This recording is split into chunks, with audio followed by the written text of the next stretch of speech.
This little Alienware box was supposed to be the future of living room PC gaming. Hey everyone, Retro Tech Dad here, and what do you know, I've got another package from eBay. But this is one that I've actually had in the backlog since I want to say around May. And of course, with all the talk about the Steam machine, it made me think about an old friend. I went on a mission to rebuy the Alienware Alpha R1, which I actually used to own back in the day. My age has certainly caught up to me, and I forgot exactly which unit I had since there were various configurations. Thankfully, it was easy to track down since I bought it from Amazon and I was able to find my old order history. With that out of the way, I hopped onto eBay and looked at various auctions, and I did want it to be an R1 since I thought that was fair, since that's what I did own, and it's technically the first model, with the R2 releasing a year later with better specs. I narrowed it down to two different listings. There was one that was available for just $99 and another that was available for $150. And I ultimately went with the $150 one because it came with a solid state drive, which none of the alphas at launch had back in 2014, and it was something that I personally upgraded on my old alpha the first day that I got it. Not only that, but this unit also came with the RAM upgraded to 16GB, and you know what they say, you gotta treat yourself. The unit itself is in really nice condition, and in the box we've got some other goodies, including a USB Wi-Fi adapter, since the listing did state that the built-in Wi-Fi is no longer working. And then I got the official Dell 130-watt power adapter. Now, I don't know if others are like me, but I always like going back and reading old articles just to kind of take myself back to that time. It was interesting to read an old article from Digital Foundry about the R1, and in it they compared the power consumption to the consoles of the time, like the PlayStation 4 and Xbox One, both of which drew 140 watts and 120 watts respectively under load, so this alpha was very much in line with those consoles. So not bad, I got myself the original R1 I had, but this time around, thanks to almost 12 years of depreciation, I was able to get one with way more RAM, way more storage, for a decent amount less than what that all would have cost back in 2014. Which, if you're curious, I believe the one I had launched at $549. Man, we had it good back in the day. And so, let's go back to that fruitful day when the Alienware Alpha R1 launched in November of 2014, which again started at $549 and went all the way up to $899. The model I have here comes equipped with the 4th generation Haswell-based i3 4130T that clocked up to 2.9 GHz and featured a custom variant of the GeForce GTX 860M with 2 GB of GDDR5 VRAM based on NVIDIA's legendary Maxwell architecture.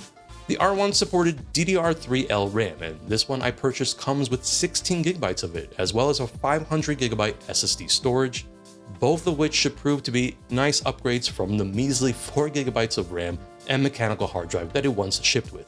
This was certainly no powerhouse even back when it launched, but provided good performance for most of the games that were released in 2014. Now, much like the Steam machine of today, the size was one of the big selling points for the Alpha, since it measured in at only 200 by 200 by 50 millimeters, and even today is an impressively small machine and certainly would look sharp in your living room. And the living room it was meant to be in, since this little guy had tons of ports on board, including an HDMI in and HDMI out, optical audio out, Ethernet port, 2 USB 3.0 ports on the back, 2 USB 2.0 ports on the front, and even a hidden USB 2.0 port on the bottom that could be accessed without the need for any tools. Personally, I think the design is still slick, and I like the RGB lighting that is fairly subdued and of course can be changed to your liking with the Alien FX settings.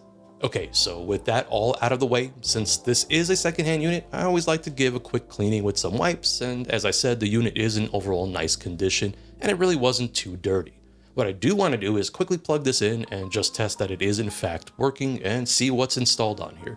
I suspect it doesn't have the original operating system, and it doesn't really matter because I'll be wiping it regardless. Now, for a little history with the Alpha, it was originally planned as a full-fledged Steam machine meant to ship with the Linux-based SteamOS, much like today's Steam machine. It's probably no surprise at all, but Valve had delays with both SteamOS and the original Steam controller. Remember that thing? Naturally, Alienware didn't want to wait on Valve and shipped this unit for the holidays as the Alpha R1 with Windows 8 and bundled it with an Xbox 360 controller. They even developed a custom UI called Console Mode on top of Windows to mimic the Steam Big Picture experience. Eventually, we would get a version of the alpha in the following year that shipped with SteamOS and the Steam controller. By the way, that version of SteamOS is not the same that ships with the Steam machine today and is no longer supported by Valve. So as I suspected, this does not ship with the original Windows 8 install, and instead we get Windows 10 here, which is all fine and dandy. Sadly, we won't get to take a look at that custom Alienware UI, which I mentioned earlier, but no big deal, and it does look like everything is working as it should, which means that it's now time to go under the hood. The one thing I've always really liked about the alphas was that they are fairly easy to work with and get into. The case is just held in with 4 screws, and then the bottom cover pops off to reveal the SSD drive, and as stated in the auction, I do have the 500GB SSD here, which is a nice performance boost over the slow mechanical drives these used to ship with. Flipping the alpha on over, and then the top cover comes right off and reveals the internals, which again are all nicely accessible and easy to service with the GPU and CPU clearly labeled. The good news is that the unit looks pretty clean on the inside, so it won't need too much TLC, and I do like the fan blowers, which are clipped on and can be easily removed.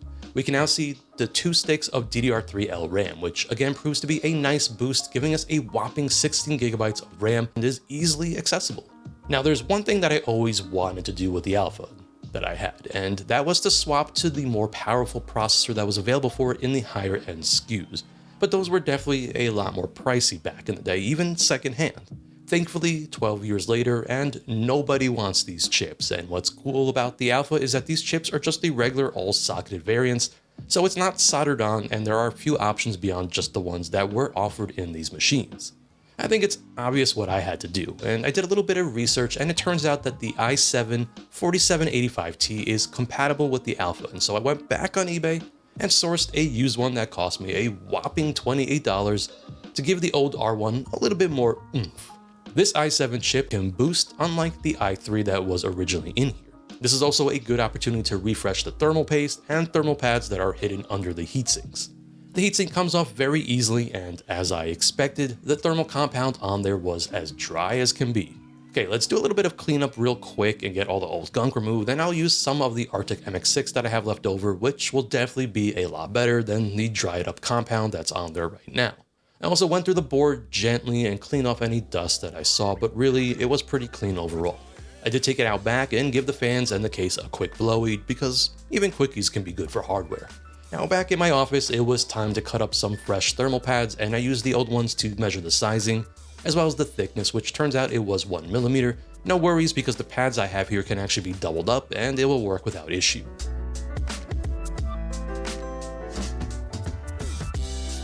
Okay, time to put everything back together. And well, I've got some bad news. So it turns out this CPU was dead on arrival, and I went through various steps just to make sure it wasn't something else. I even went ahead and replaced the CMOS battery, because why not? It was cheap and probably should be done anyways. I went through the CMOS reset, BIOS reset, and other troubleshooting methods for these alphas. Ultimately, I just put the original CPU back in, which told me everything I needed to know, and the unit powered on without issue. So I reached out and got a replacement, and that's why this video took a little bit longer to put together than I originally planned. The trials and tribulations of buying used hardware. The good news is that we can travel in time to the future. What are these? Punch cards. In the future, that's how we input data into machines we call computers. And I have the new CPU, which I quickly got installed. It's very important that you hold down on F12 when powering it on, since it will reset the BIOS, and then we should be good to go. If you notice, the amber light flashes 5 times, which is typically a good indication that you need to press that F12 key, whereas with that dead CPU, I had a different type of error light. So the BIOS is showing the new CPU installed, and so it's working, which means that it's now time for a different operating system. I decided to go with Bazzite for this, and while we won't be able to use the version with Steam Gaming Mode, Bazzite does have support for the older GTX cards, including the custom 860M in this alpha, since it's technically a Maxwell-based GPU. Now, apparently, I'm not the only one who had this crazy idea of putting Bazzite on this, and someone actually documented their journey doing it as recent as June of this year. It was worth a read for me just in case there was going to be some weird things I should expect with Bazzite. Apparently there's, as the article puts it, a gotcha with the GPU. Thankfully the one in this alpha had no issues with the install and we were good to go. I got Steam set up and even made the alpha boot right into big picture mode for that full console-like experience just as an added little touch, which means that we're now all ready to finally get into some PC gaming and see what this little computer can do all these years later. As usual, what I like to do with these older machines is not necessarily check out what it could play prior to 2014 or so, since it mostly was able to handle what was available at the time. And so yes, of course, it can run Doom without any issues. But let's take it up a notch and check out how it fares with a more modern version of Doom, with Doom 2016. And it did alright, running at low settings at a resolution of 1080p. Hey, this little guy performs better than those mini PCs with my favorite N150 chip. Granted, it's doing it with a significantly higher power draw.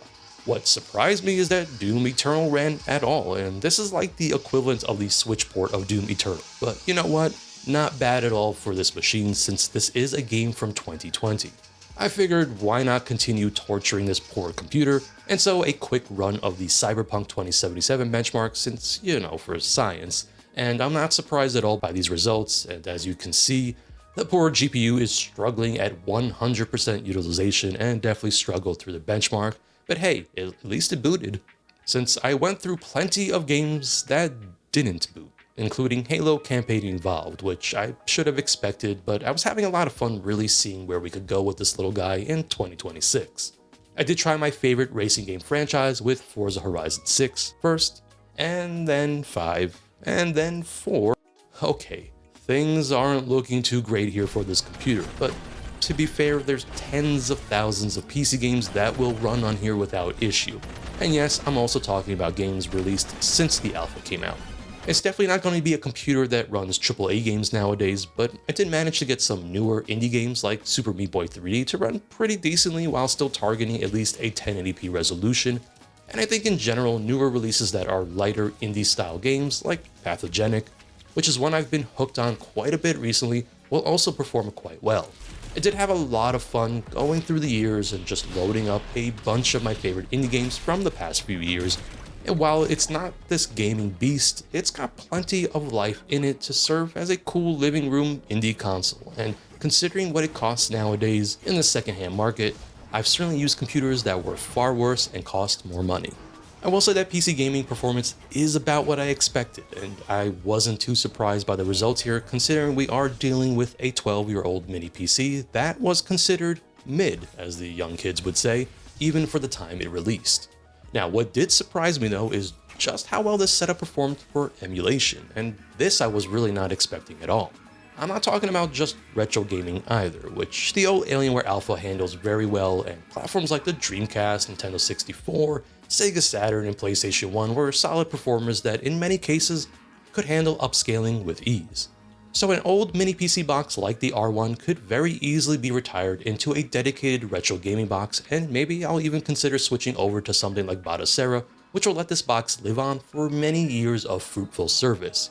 Now before we jump the gun, longtime viewers that know me well already know that I didn't stop there, and I did torture the alpha with far more high-end emulation. And despite thinking I was going into this to really make the alpha sweat, the alpha laughed back at me like I put the game on easy mode and proved me very wrong, as the upgraded i7 and the old GeForce 860M combo did a heck of a lot better than I expected. Now to be fair, it's been a while since I've used one of these, and the same goes for this combination, and so I had a lot of fun kind of exploring what the old Haswell i7 could handle. I do think in many cases, especially when it comes to PlayStation 3 emulation, yes, you heard that right, the CPU is probably doing the heavy lifting. This is easily one of my favorite things to do with older hardware, since many of these platforms didn't even have viable emulation, and to see that 12 years later, the Alpha R1 can actually handle some PlayStation 3 emulation is pretty wild. Okay, so it won't quite handle the more demanding stuff like God of War 3, but wow, it did come really close, and even something like 50 Cent Blood on the Sand, which I've been recently addicted to oddly enough, performed really well. I'll take a moment and once again just thank the RPCS3 team for their absolute wizardry and continuous improvements to PlayStation 3 emulation. And naturally, if this thing can do a decent amount of PlayStation 3 emulation, PS2 should prove to be no problem for it, and that is definitely the case since even the more demanding stuff like God of War 2 can run decent enough on here, and it goes without saying that considering how large the PlayStation 2 library is, this is a huge win for the Alpha. The same goes for the Nintendo counterpart with the GameCube and the Dolphin emulator, and this didn't surprise me at all based on what we've seen with the emulation side. And if anything, GameCube and Wii performance is really solid and even better than PlayStation 2, with it being able to handle some upscaling, and so GameCube and Wii games not only will run quite well, but can also look better than they did on their actual consoles. Now I can't think of a better way to wrap this all up than with one last platform, and that's the Nintendo Switch. And I always get a kick out of this since not only did the Nintendo Switch not exist in 2014, but the emulation for it obviously didn't either. This is easily the most impressive area to me since Switch emulation is actually kind of viable on the Alpha. Now while I'm sure harder to run games like Tears of the Kingdom will probably prove to be a bit much for this already aged hardware, I think it's just neat that the Alpha can run Switch emulation at all and with somewhat good results. It's clear to me that the Alpha, despite its age, has plenty of life left in it, and with its fresh thermal paste, upgraded CPU, RAM, and hard drive, as well as a fresh CMOS battery to round it all up, I seriously can repurpose this little computer for another chance at glory. I hope you enjoyed revisiting this old Steam machine as much as I did, and throughout the journey this computer put a smile on my face many times, allowing me to remember the good old days when this tiny computer served as my main desktop PC for a few years, enjoying lots of Rocket League and of course some actual work in between all that. Until the next video, as always, I am the Retro Tech Dad, and thank you so much for watching.